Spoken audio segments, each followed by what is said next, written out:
Swedish-British journalist, filmmaker, political writer, and author of 5 books, Pelle Neroth Taylor, on today's News Talk, TNT. Welcome back to the Pelle Neroth Taylor Show. Before we talk to Basil Valentine, the political editor, about developments in the Middle East, I just want to mention something about propaganda. Have I ever talked about propaganda? Yes, I have. Sweden is the country that is most keen on helping Ukraine, according to surveys. European Parliament Ipsos, Euronews Ipsos poll last week of 26,000 people around Europe. Astonishingly, only 36% of Europeans want Ukraine to be a priority in the next 4 years of the European Parliament. 36% see it's less important, but not a priority. Given the way that it's so politically correct to say that Ukraine is a priority and very important, the fact that they don't think it's a priority is significant. And the remaining 27% don't care. So that's almost 2/3 of people who are not too worried, not too fussed about helping Ukraine. The other interesting thing about the survey is that the pollsters asked whether the support so far, the billions spent, has helped Ukraine. And again, they're very similar figures. About I think it's 2/3 or something think it hasn't worked. But again, there's a big variation on the national figures. The Southern Europeans tend to think they neither support help or think it's worked very much. By the way, you can find this poll on Euronews. If you Google Euronews Ipsos, I like to source my material. But the Swedes and the Scandinavians generally are big fans of Ukraine. 2/3 want to continue supporting Ukraine, and they think that money has so far been well spent. Now, I just, before we go into Basil, I'm going to say that I looked at there's an article in the Swedish press, in the alternative media, that looked at the Expressen front page for almost 2 years, went through the back issues. A sterling job, by the way, by the journalist. It's a website called Parabol. I know you can't read Swedish, but those Swedish speakers among you can find it. Parabol.se, I think it is. Of the 671 front pages of Sweden's best-selling newspaper, which is visible in every supermarket, you cannot avoid it unless you literally look away from the queue. I mean, it's in every single supermarket. The poster of the newspaper's headlines mention Putin. That's nearly 90% of headlines throughout these last 2 years. 174 of them says that Putin is losing the war. 21 of them say that Putin is dying of cancer. 121 of them talk about Putin as a threat to Sweden. And as a result of this, I sort of swear at myself, and I think, you Swedish journalists, do you believe this shit? But I guess it pays their mortgages. But the upshot of it, of course, is that while Swedes were very open-minded and very truth-seeking on the matter of the virus and the COVID, they had no restrictions. I remember going to restaurants and going for walks and no lockdowns, not a single mask. That was Sweden's finest hour. They've gone into this quagmire of propaganda, which has led them to be the most pro support of this pointless war of any nation. And I'm sure those Expressen journalists, though they have their mortgages paid, have some qualms about it. Well, maybe they don't. But that's NATO Stratcom, one newsroom that they have on speed dial, Expressen newspaper. Anyway, we're going into, after a very, very quick break, we're going to talk to Basil Valentine, a political editor, about developments in the Middle East. This is a Pelle Neroth Taylor Show on TNT. Getting straight to the facts. Enough with the lies. We need facts. This is today's News Talk Radio, TNT. Welcome to Pelle Neroth Taylor Show. We've got Basil with us, a political editor. What's happening, Basil, in the Middle East? I think you're going to pivot to. Well, sort of the political fallout, Pelle, and a surprising story today in The Independent that First Lady Jill Biden is apparently one of the strongest voices calling for the end of civilian deaths in Gaza. And she's been urging her husband, President Joe Biden, to help cease the violence. Earlier this week, of course, Biden met with Muslim community members, one of whom walked out early in the meeting after handing Biden a letter from a Palestinian describing the horror of the situation there. The First Lady's plea report, The Independent, come as human rights organizations warn world leaders that innocent Palestinians are facing starvation and disease with little to no access to humanitarian aid. This, of course, after the deaths of the 7 aid workers. Meanwhile, simultaneously, the Biden administration approved more bombs to Israel, including 2,000-pound bombs, more than 1,800 MK-84 2,000-pound bombs. Now, of course, the whole justification for the invasion, the obliteration of Gaza, was that Israel was going after Hamas. But you cannot go after a militia with a 2,000-pound bomb. It is bound to kill thousands of innocent civilians as well, as we've seen. Meanwhile, over in this country, Alan Duncan, the former Foreign Office Minister, has got into a lot of hot water by describing some of his colleagues as extremists when it comes to their support for illegal settlements. He's absolutely right. I mean, how can any minister possibly support something that are, illegally under international law? So he said, and I quote now, all of the top of the party, the likes of Robert Gendrick, Suella Braverman, Michael Gove, Oliver Dowden, Tom Tugendhat, Priti Patel, they don't believe the settlements are illegal. And that means I think we're entitled to call them extremists. They should be called out. For Suella Braverman today to say that there is not a humanitarian problem in Gaza and there's plenty of food, and she's seen the photographs, frankly, it's so disgusting, so repulsive, so repellent, that I think she should have the whip withdrawn immediately. And the result of this is that he is now facing a disciplinary probe over these comments. A senior Tory official has said that he is going to be investigated by the Conservative Party. What these two things indicate really is the dichotomy at the heart of government in the West, with, on the one hand, obviously, people like the First Lady, quite understandably expressing her human empathy for the off-the-charts scale of the suffering in Gaza. Likewise, Alan Duncan there defending the position under international law.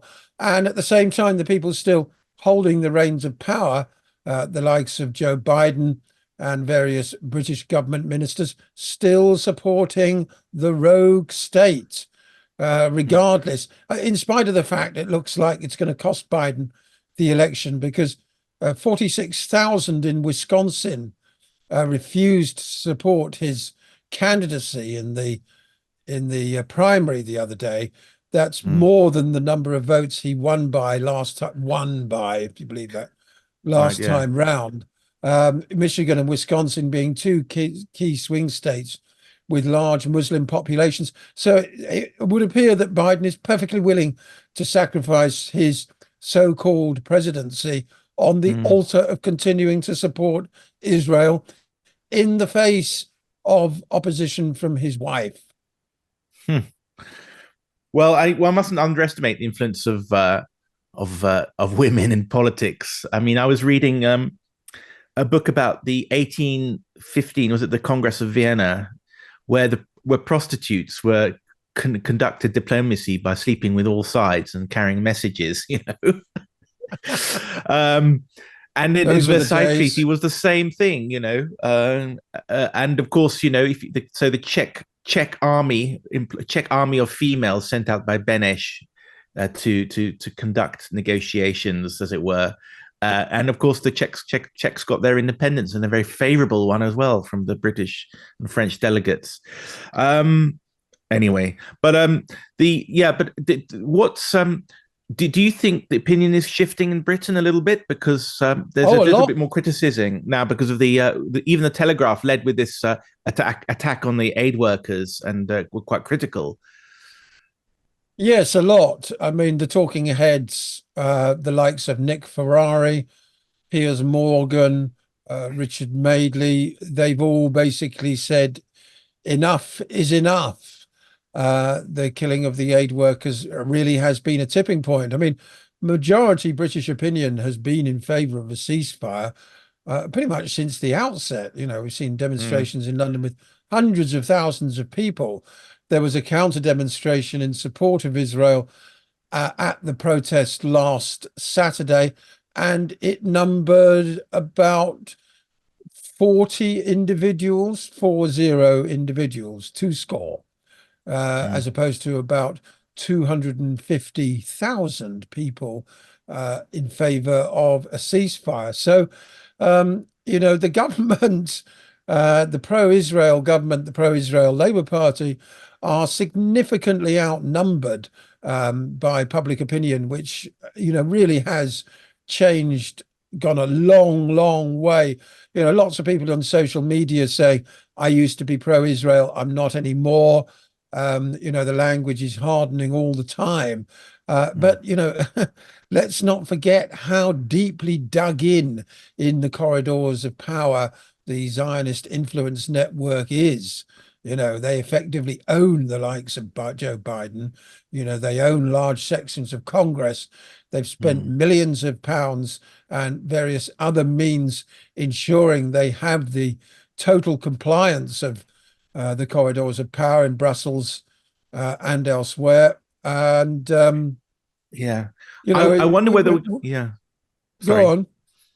No, I wonder whether we're going to see a new debate if we're going to start talking about the forbidden word, the Jewish lobby. I mean, I always thought that I speak as somebody who was cancelled. I used to write a column for an engineering magazine and I was given pretty free hand to write about British aerospace corruption and so on. But the third rail was talking about Mossad's industrial espionage. And just the word Mossad. If I'm talking about British industrial espionage or Russian or whatever, that wouldn't have been a problem. So I was removed from the. I mean, they didn't say that, of course, but I've written the column for 10 years, and then the next day, I was out. And so, I mean, the Israeli lobby it really is a kind of third rail, isn't it? And I didn't. Yes, absolutely. I think that that is changing, certainly on social media. As Gilad Atzmon famously said, the hallmark success of the Jewish lobby is its ability to suppress, indeed outlaw, all discussion of the Jewish lobby. That's right. I mean, no, but my feeling is, if you could talk about the British lobby or the Russian lobby, I mean, the British lobby is very powerful in Washington, and I have no problem talking about it. So why can't we have a scientific discussion about this? I mean, and I think the whole Russiagate thing from 2016 to 20 talked about the basically non-existent Russian lobby. I mean, if anyone who doesn't have a lobby, it's the Russians because of the communist past. There's a Ukrainian lobby because of all the migrants, especially in Canada. But there's no Russian lobby because it's been so toxic for so long. Well, absolutely. Just to finish off very quickly, here in the UK, conservative friends of Israel, Labour friends of Israel, are now very much coming under the spotlight. People demanding where their funding comes from. Why, in the first place, does Israel have huge cadres of MP, supposedly its friends, members of these third-party organizations, with, in many instances, MPs appearing to put the interests of Israel ahead of those of its own citizens? So questions like that are now being asked in a way that they were, it was impossible, even 6 months ago. We'll keep you on a few minutes, Basil, because our next guest hasn't arrived yet. But I think I was thinking about. I do think about Brexit quite a lot, actually, when I do think about politics, because I, as I said, in the Venn diagram of supporters of Trump and supporters of Brexit, I'm probably anti-Brexit but pro-Trump. I'm probably about the only person I know who's kind of libertarian, but at the same time kind of skeptical of Brexit. And one of my things about Brexit was that the Brexiteers didn't look at all the forces that were applicable to British politics. So they focused on Europe. Fine, okay. I mean, but I thought that's a relatively harmless tranche of vector of power. But you could talk about deep state, the American power. You could talk about MI6 or CIA or the business lobby, or the banks. I mean, all of my show, I've had all these voices. Basically, my show is basically an exploration of power, where power comes from. And I've got a guy later today who's going to talk, who blames it all on the financial titans, So that's one possibility. But certainly the Jewish power, or Israeli power, if you want to call it, is certainly one of those things which I think that we're now 80 years after the Holocaust, we should be able to talk about, because it's in America, I didn't follow British politics as closely as you have, but Corbyn was toppled by the Israeli lobby, wasn't he? I mean, over the whole anti-Semitism issue. Yes, I mean, which was a total fabrication from start to finish, Pelle. There was no anti-Semitism crisis in the Labour Party under Jeremy Corbyn. He was very specifically and cynically assassinated politically because of his long-standing support for Palestinian human rights. Imagine for a moment Jeremy Corbyn was Prime Minister of Great Britain now.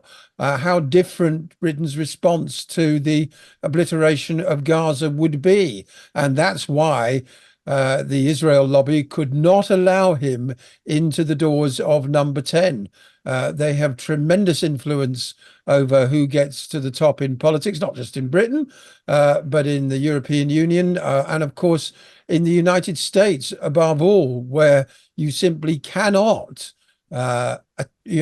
aspire to the highest office if you are in any meaningful way critical of the actions of the state of Israel. Indeed, Congress people like Cynthia McKinney, for example, she was flabbergasted, the black congresswoman from the great state of Georgia. When she arrived in Congress, she was asked to sign an oath of loyalty pledge to Israel.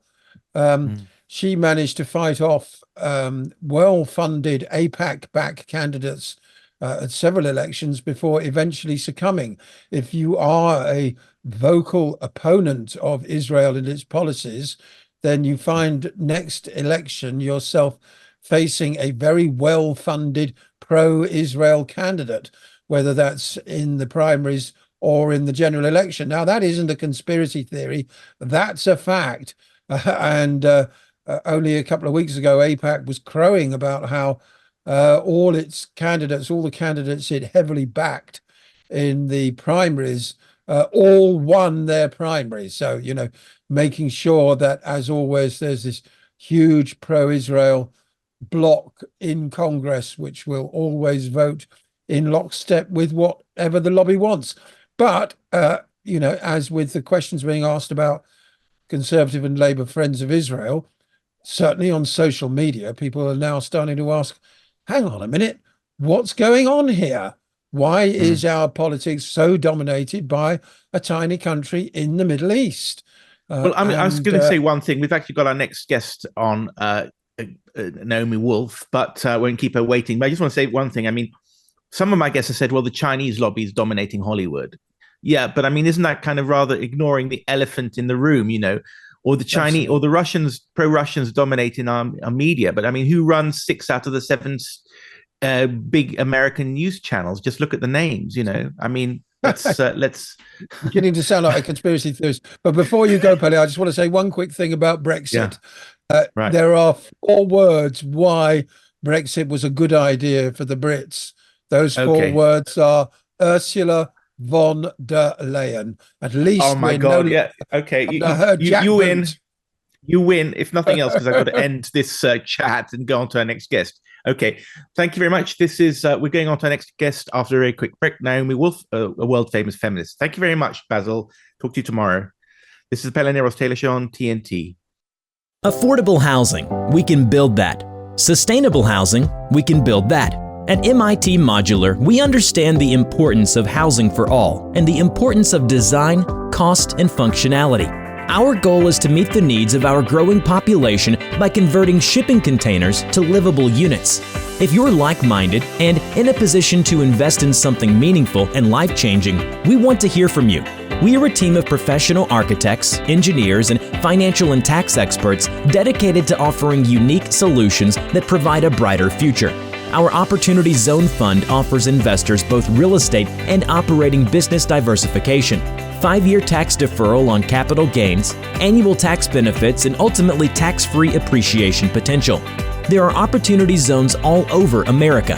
If you're interested in learning more about our services, need affordable housing, or want to participate in creating a new vision for tomorrow, give us a call in the U.S. on 385-985-5702 or read more at mitmodular.com.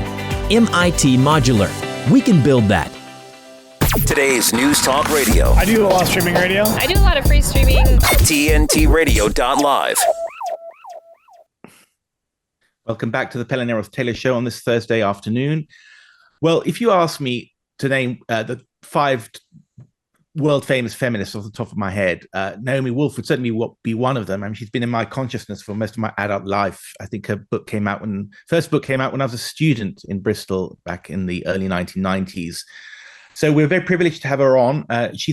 Naomi Wolf is a best-selling author, columnist, and professor, a graduate of Yale, who received a doctorate from Oxford. She's the co-founder and CEO of dailyclout.io, which I recommend you go to because it's got lots of interesting articles. Her first book was The Beauty Myth, published in 1990, which the New York Times called one of the most important books of the 20th century. She's written 7 other bestsellers, including The End of America and Give Me Liberty.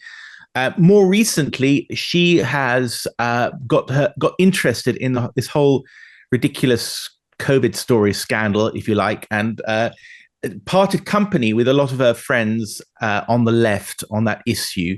So we're going to talk a little bit about that.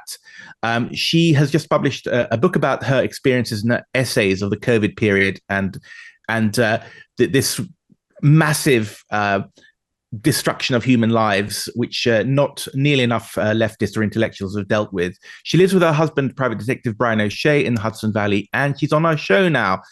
Welcome to the show, Naomi. Thank you so much for having me. Yeah, I don't know. No? Yeah, I can hear you fine. Okay, great. I thought that you gave one of the best, when you were talking at the Hillsdale College or something, an amazing tour de force, which of the sort of the damages, because you had exposed these Pfizer files. So you could talk a little bit, if you could just repeat yourself, talk us through absolutely. that, if you're able to sort of muster, and I'll butt in, as it were, if I need to guide the conversation. But because what you do is, I just want to ask you first, have you debated any mainstream leftists or liberals or public intellectuals about these things? Or do they not want to talk to you about it because you're, Because I'm what? I mean, you should. No, because you're right, basically. I mean, because right. I don't. When I talk to people who have, I normally allow them to talk, right? But sometimes I wish there could be 3 people in this discussion, one who's absolutely opposed to what you say, and just let the ideas face off against each other, because I've got a large throughput of guests. I can't be a specialist on a particular topic as the guest is, so I usually, but you sort of, I had the same. Well, you carry on. You find it difficult to talk to let's say the Susan Faludis of this world, or the Michael Moores. I mean, you're probably friends with a lot of these people. Do they not want to debate you on the issues? Well, I used to be friends with a lot of the luminaries on the left. So I got unpersoned by the left on a single day in June of 2021 when I posted an accurate tweet, which is, from being familiar with my work over my lifetime, is completely within my wheelhouse of women's sexual and reproductive health, warning that women were reporting menstrual symptoms from receiving the mRNA injection. And turns out that I was deplatformed and then globally smeared and kind of kicked out of my life as a liberal media darling by the White House. This has emerged into lawsuits by state attorneys general. The White House was unconstitutionally pressuring Twitter and Facebook to smear and deplatform critics like me, like Jay Bhattacharya of Stanford, Martin Kulldorff of Harvard, and so on. So since then, the left has either pretended I'm crazy or that I don't exist. And these are literally the same publications that up until June of 2021 were commissioning me as a columnist or a commentator, the same platforms like CNN and MSNBC that had me on literally up until June of 2021 to seek my opinion.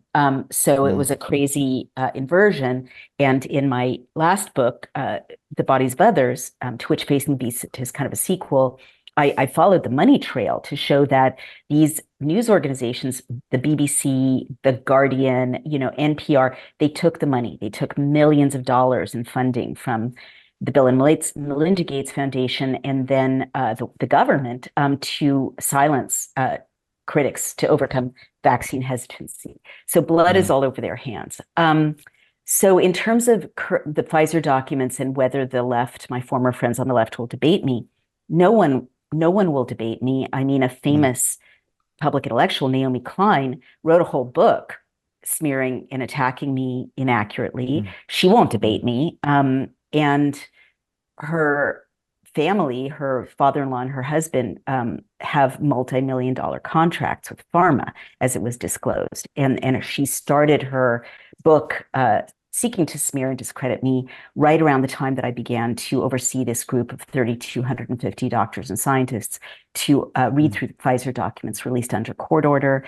And they've issued nearly 100 reports in plain English with citations to the Pfizer documents. You can see all of them on Daily Clout or order them in a book format on Amazon.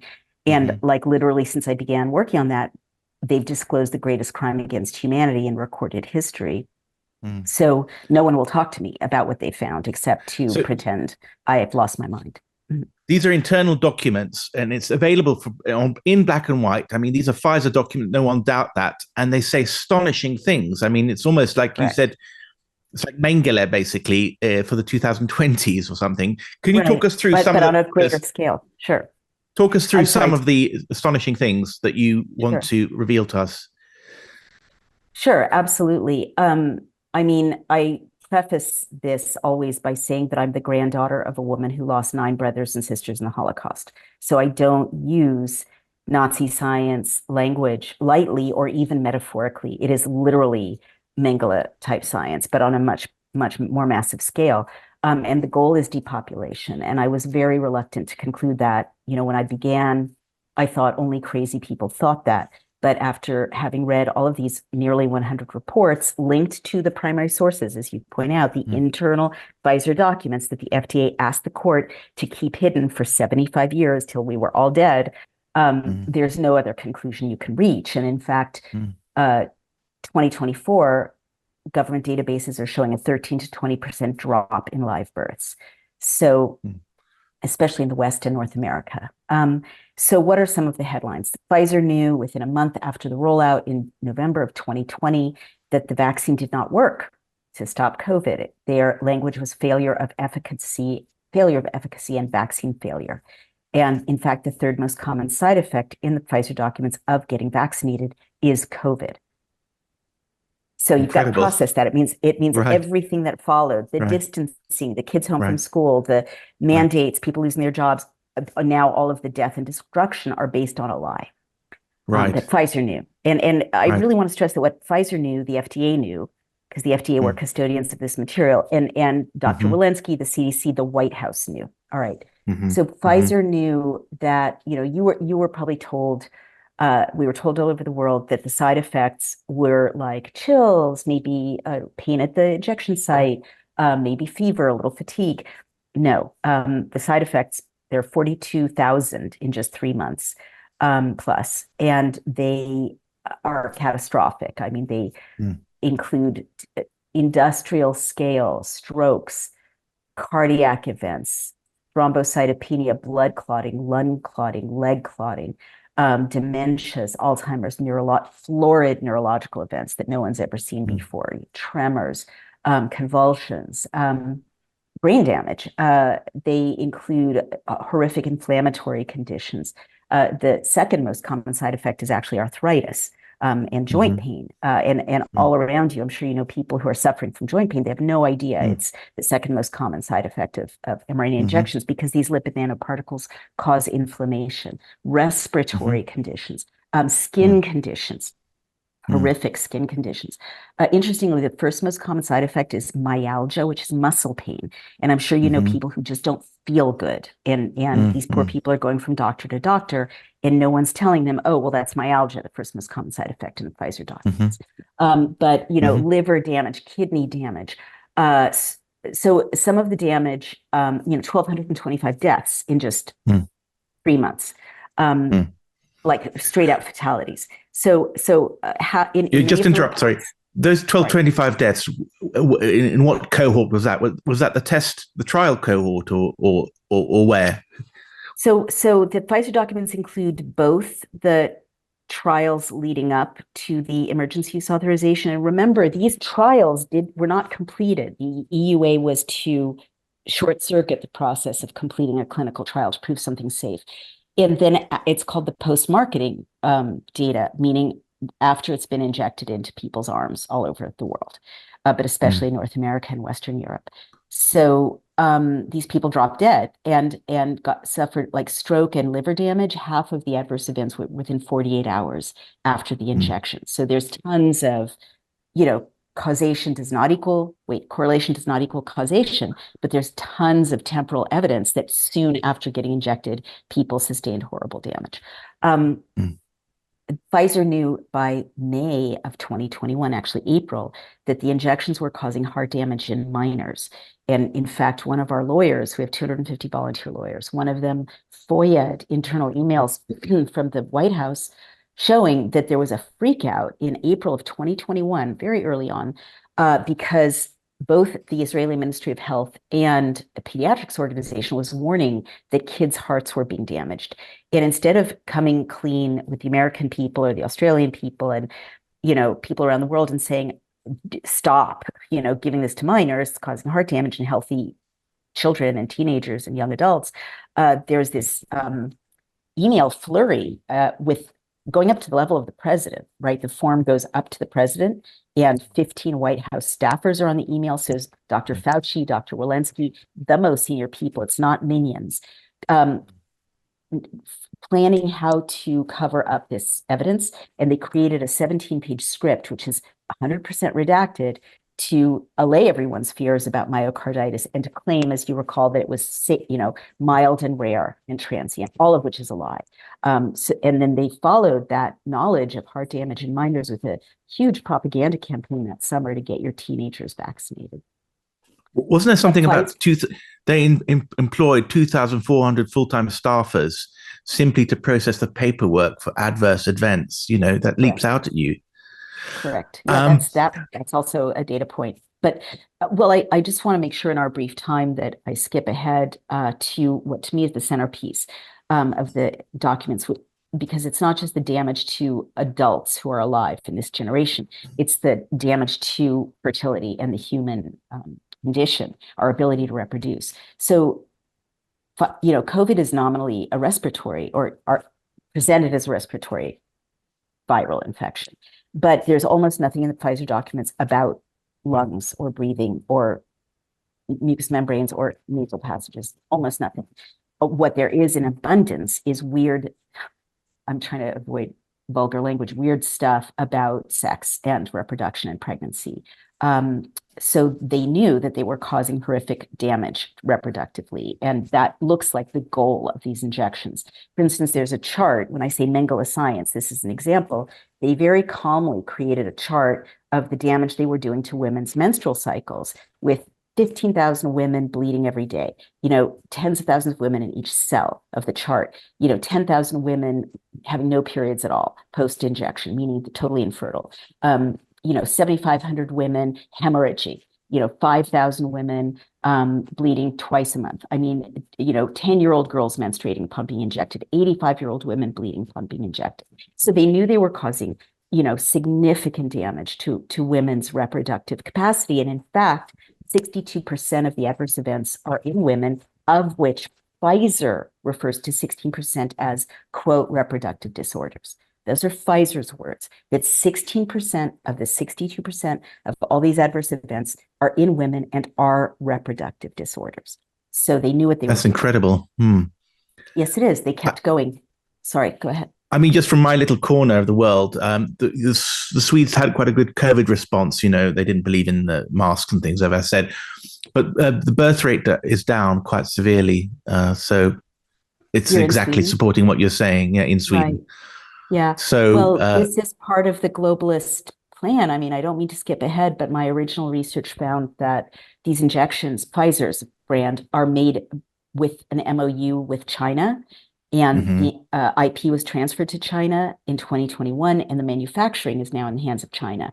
So our existential enemies, hand in glove with the World Economic Forum and the Bill and Melinda Gates mm, Foundation, have injected Western Europe and North America with these sterilizing injections that are causing catastrophic levels of miscarriage and spontaneous abortion, infertility. And our reports have found all the mechanisms of how it damages fertility, right? mm, Multiple ways, like 360-degree damage to fertility.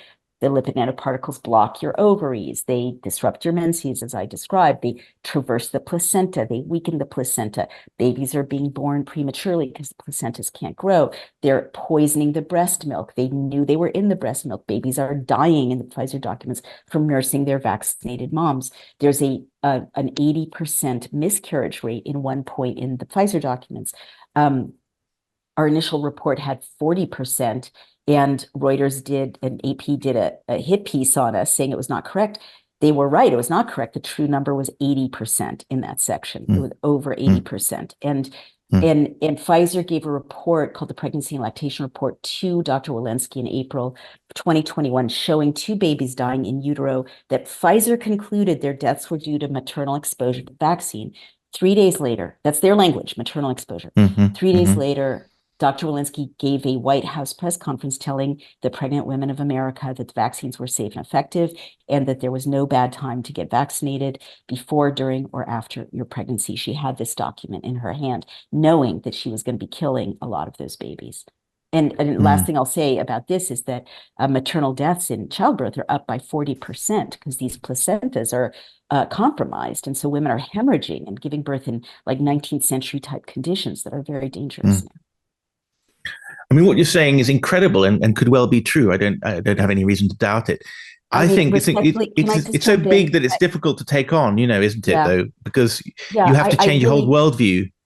yeah, I do need to jump in there. Um, Yeah, carry on. what I Jump just in. said, yeah, I am about to. What I just said cannot, may well be true. There's no ambiguity about what I just said. And so I guess for a conversation like this, life is short. We're all busy. Um, don't take my word for it. Everyone can Yeah. go to Daily Clout and Hmm. upper right-hand corner, all of the Hmm. reports which click through to Hmm. the primary source documents are right there. Hmm. So you can see, like, I guess Hmm. I'm redirecting you from presenting any ambiguity about this. It's not my opinion. I'm No, no, not a of course not. doctor. Yeah, I'm not Yeah, a yeah. medical doctor. I'm not a scientist. Mm, This is not even the opinion of these mm, 3,250 experts. Their presentations link to the record that mm, Pfizer mm, kept of the deaths that I just mm, described. So we can go mm, on to your difficulty in processing that. I'm happy to do mm, so. But I just want to mm, say, for the record, mm. this is not in question. Absolutely. Lastly, I've been, Yeah. bringing this to the world since 2022. We've received Mm, zero lawyers' letters from Pfizer, no cease and mm, desist, no defamation. No mm, one from Pfizer has challenged us on the mm, accuracy of what I mm, just presented because it is true. mm. Mm. Naomi, we've got to end there, but it seems as you're going from a young woman who wrote a sort of best-selling book that changed our views on feminism to really carrying on the same theme, which is protecting and helping women from what would Thank seem to be you. the worst, most serious breach of human rights and human history, if it can be proved. So I recommend you go to the website. Just give it a final Sure. shout out what the website's name is. Sure. It's a Daily Clout, CLOUT.io. And the story of this finding Yeah. and these these conclusions are also in Facing the Beast, which is available on Amazon. Chelsea Green. Facing the Beast and the dailyclout.io. And I'm sure we've got loads of people interested in the nitty gritty, and as I am as well. I mean, it's really horrific and fascinating, and we hope to have you on again. It was lovely to talk to you so much. And very interesting and telling stories. Thank you very much, Naomi. This is a Pelle Neroth Taylor show on TNT News Talk Radio. We're back after a quick break with our next guest. Thank you very much. Thanks. When I had my heart event close to 4 years ago, I was at the gym, thought I deserve a coffee, and thought I'll top up with fuel, ordered a coffee. But while I was pumping fuel, I started to get chest pains. Then it got worse and worse and worse. So then I was leaning on the counter thinking, yeah, something's not quite right. So then I went to wait for the coffee, and that's when it really, really hit. And Joy just, mouthed, do you need an ambulance? And I remember nodding. I wasn't even thinking about a heart attack. I just thought something is seriously wrong with me here. So when the cardiologist came to see me, she informed me that I'd had what they call a widowmaker heart attack. Bit of a shock when someone says, you nearly died.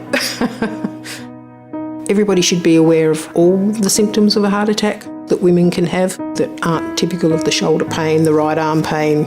I go to the gym, I do yoga, Pilates, I swim, I go on bike rides, and yet I still had a heart attack. You just don't know it could be you.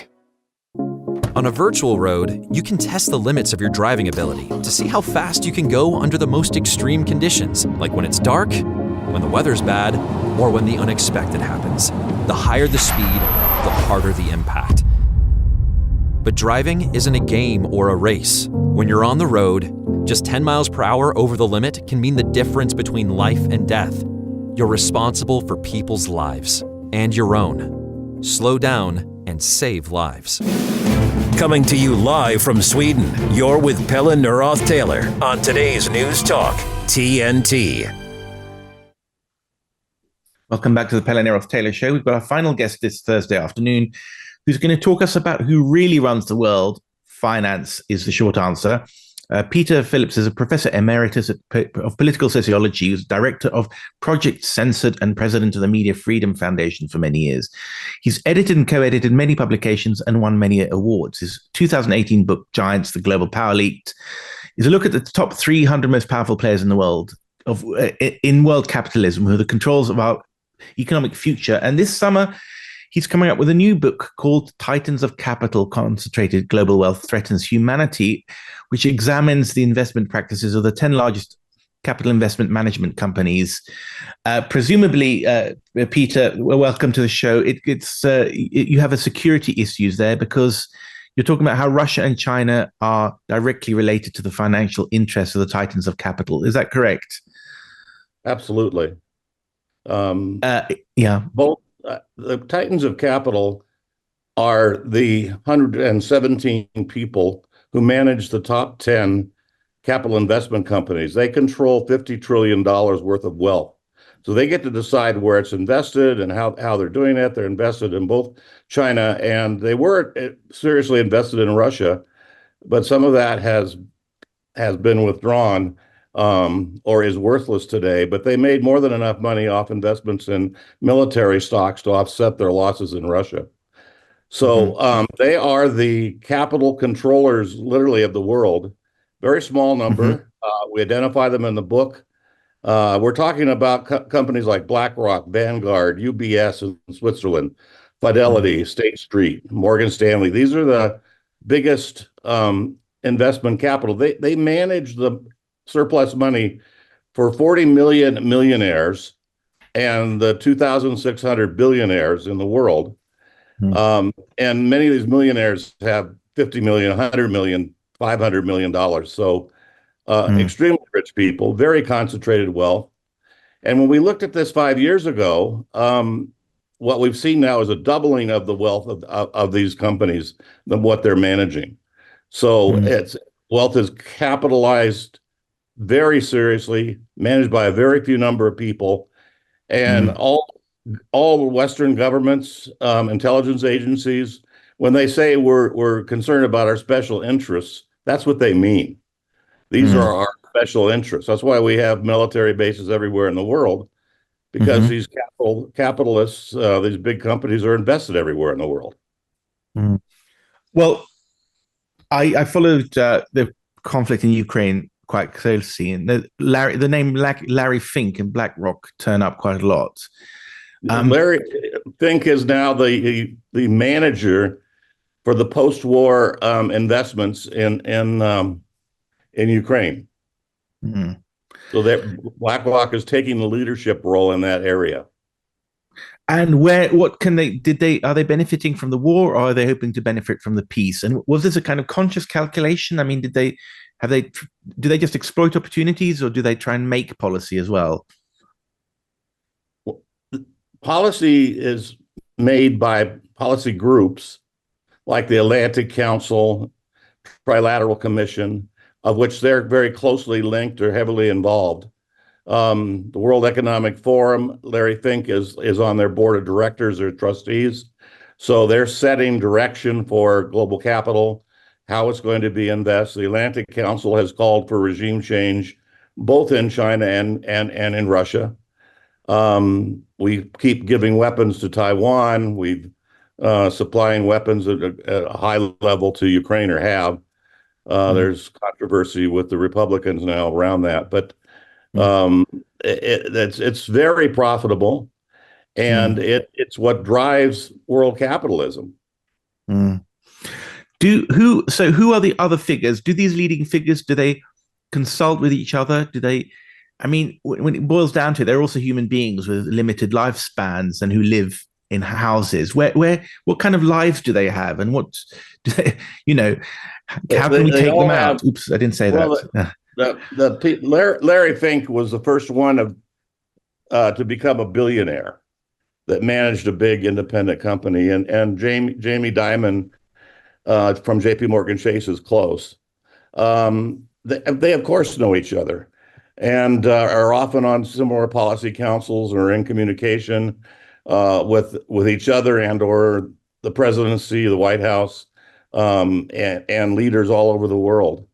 The one from Judith Missick from Morgan Stanley. I mean, she's the former deputy director of the CIA, and she's on Morgan Stanley's board. So she's also worked for Lehman Brothers. She's on General Motors board. She's on Hewlett Packard's board. A lot of these people are on multiple boards of directors, and they're all cross-invested with each other. Of the top 10, there's $400 billion that's cross-invested.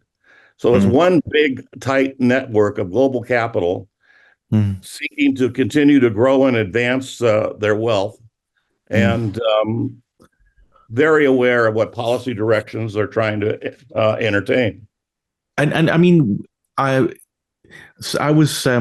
didn't understand much about economics, but you can say that capitalism is different from the market economy. Most people are in favor of the market economy, but capitalism, in corporate capitalism or global capitalism as it is basically political favoritism to allow it's. I mean, we're not talking about grocery stores, mom and pop businesses, but these are global conglomerates who exploit political favors to get ahead. So it's not open competition. I mean, because I think a lot of people who watch this program will think, well, I'm in favor of capitalism because we all know that communism doesn't work and socialism is too idealistic and so on. But in fact, it's not a kind of capitalism. It's a sort of it is. I once heard there's a British commentator called Anatole Koletsky. He called it communism for the rich. That's what he called the bailout and the crisis of 2008. Is there a lot of political favoritism and favor calling? I mean, and can it be reformed? It could, I would imagine, with great effort from large numbers of people who are seeking democracy and engage in those kinds of capacities. But they're invested in many of things that are negatively hurting us. In fact, if you look at like ExxonMobil, their revenues were $386 billion in 22. Their largest investors, Vanguard, then State Street and BlackRock and Fidelity, all of the top 10 are directly invested in ExxonMobil, selling oil and global warming, creating global warming gases. They have 165 billion invested just in that one company. So they're invested in all of the oil companies. They're invested in coal and methane and natural gas. They are the drivers of global capitalism, global warming. They're invested in cigarettes, tobacco. So they're leading. I just want to say that because a previous guest, Naomi Wolf, gave a sulfurous attack on the pharmaceutical industry, and I'll try and connect the two topics. Do you include the pharmaceutical industry in this in these powerful corporations that are trying to change the world? They have massive investments in the pharmaceutical industry. They're invested in anything that can turn a profit and grow. So, and that what's concerning is the degree they've concentrated just in the last 5 years. They've doubled, and so that means that the richest 1%, it's actually 0.5% in the world, are massively increasing the capital that they hold, their wealth, and to the detriment of many people in the rest of the world. I mean, 80% of the world lives on less than $10 a day. Half the world lives on like $5 a day. So they are the drivers of capital. They're the ones agreeing to invest in tobacco, alcohol, firearms, international arms trade. So the negative things affect all of us. Do you think, I mean, these populist movements that are growing up in Europe and North America, although they earn a lot more than the $2 a day than in Africa, do you see any hope for that overturning? Because a lot of those is the white, blue-collar working class, who feel that global capitalism hasn't actually served them very well. Where do you see, if you're not, the only place we see a decrease in extreme poverty, which is $2.15 a day, has been China. They have completely eliminated extreme poverty. They still have several hundred million people living on $5 a day, but they eliminated extreme poverty. But we'll have a look at we'll have to have you on again to discuss sort of part 2 of this topic, whether the Chinese are a solution or part of the problem of global capitalism reform. But very interesting to talk to you on this Thursday afternoon. Love to have you on again. Peter Phillips, author of The Titans of Capital, coming up in about 2 or 3 months' time. A furious attack on capitalism and the global titans who rule us with their money. Thank you very much. This is Pelle Neroth Taylor Show on Thursday afternoon.